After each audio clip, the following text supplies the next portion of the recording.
This copyrighted telecast may not be reproduced, retransmitted, or used in any form without the authorized written consent of NASCAR Broadcasting. NASCAR would like to thank all of our loyal fans for your continued support, and we hope you enjoyed today's broadcast.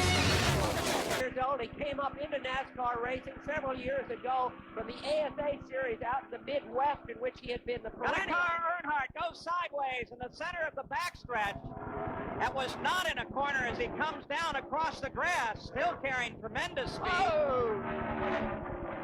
And Earnhardt rolls to a stop on an access road. That's not on the racetrack, but Earnhardt lost at Bobby Unser in the middle of the backstretch. He certainly did. Now, it could have been that he ran over some debris and got a tire, or, as bad as the wind is today, and the other cars involved, it could have just turned him sideways. Obviously, he's very disgusted. Just look at the look on his face now. The backstretch. We take a look now, Bobby Unser.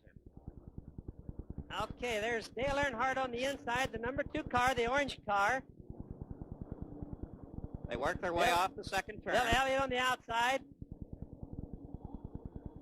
He got it loose. He started trying to gather it up. He's trying to correct for it, but it's too far gone each time he went. Looks like it was an air problem, Paul. I can't see. He might have touched Elliott just a little bit on the right rear with his right rear and got him started, but obviously the wind had an awful lot to do with it. Scott Pruitt continues to hold on to the lead here, and whoa, little elbows back in there. That was his dad. He was pushing him, trying to give him a boost, like a little bit more horsepower going into the turn, and when he turned him loose, there was a bind in the car, and the little house car wiggled like heck.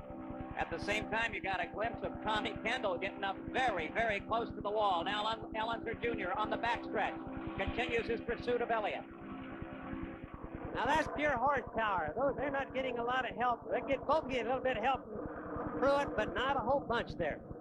So Scott Pruitt is able to pull away just a bit. Al Unser Jr. battles with Bill Elliott for second place as we look toward the closing laps. We'll be right back. As True Value presents the Dodge International Race of Champions. And out in front, it's IndyCar driver Scott Pruitt with just 3 laps to go. You ride on board with Al Unser Jr. That's Mark Martin. And now Jeff Bodine just ahead of little Al. As Al shuffles backwards, here is Bill Elliott fighting for the lead with the black car that belongs to Scott Pruitt. Paul, we have never seen as much passing in an Iroc race as we're seeing here today. Best race I think we've ever seen.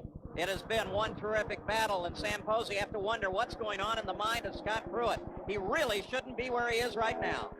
Should and shouldn't. Pruitt is a very fast learner. He's a very intelligent young man, and sometimes you take a year off from racing, whether you want to or not, and it helps you to focus when you come back. For the other man, there's a lot that's gone under the bridge in the last year, but Pruitt comes out with a clean mind and ready to really race.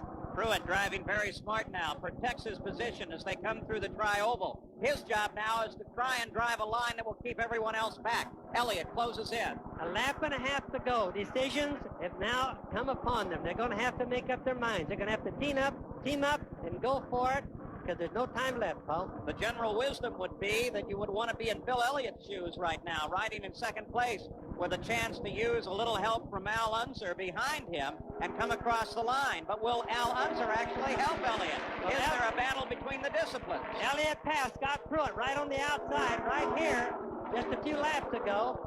See, Pruitt made a defensive move, didn't he, Bobby? He came down as they came into that tri-oval D there. He didn't want to surrender the lead. Interesting, because he obviously has decided to stick it out in the lead as long as he can. Well, it's good defensive driving that he did. Scott Pruitt with his final pass down the back stretch. As Scott Pruitt now holding on, here is Elliott to the outside. The yellow flag flying for a moment at the start-finish line. Elliott, there is Elliott going way high. Scott Pruitt continues to hold on. Scott Pruitt holding on now. And here comes Elliott with a charge, but it's going to be a little late. As Scott Pruitt, if he can protect the position to the line, the checkered flag goes to Scott Pruitt, and he's picked up the win. And a remarkable achievement. Scotty Pruitt wins at Daytona. And he had won, of course, 2 years ago at Riverside, a different form of racing altogether. So Pruitt now, the cornerstone of much of his career, is starting to be his achievements here in Iroc. To beat the NASCAR's best, Sam and Paul, was quite an achievement, like you said, of this young man. I think everybody's going to take a look at him like they've never done before. Fabulous race. Well, it's a storybook finish as Scott Pruitt scores his first win in Iroc on an oval. his second win in the series, but perhaps most important of all, Scott Pruitt scores a victory after a one-year layoff due to testing injuries. We'll be right back to talk. Lead. This copyrighted telecast may not be reproduced, retransmitted, or used in any form without the authorized written consent of NASCAR Broadcasting. NASCAR would like to thank all of our loyal fans for your continued support, and we hope you enjoyed today's broadcast. This has been a presentation of TNT Sports.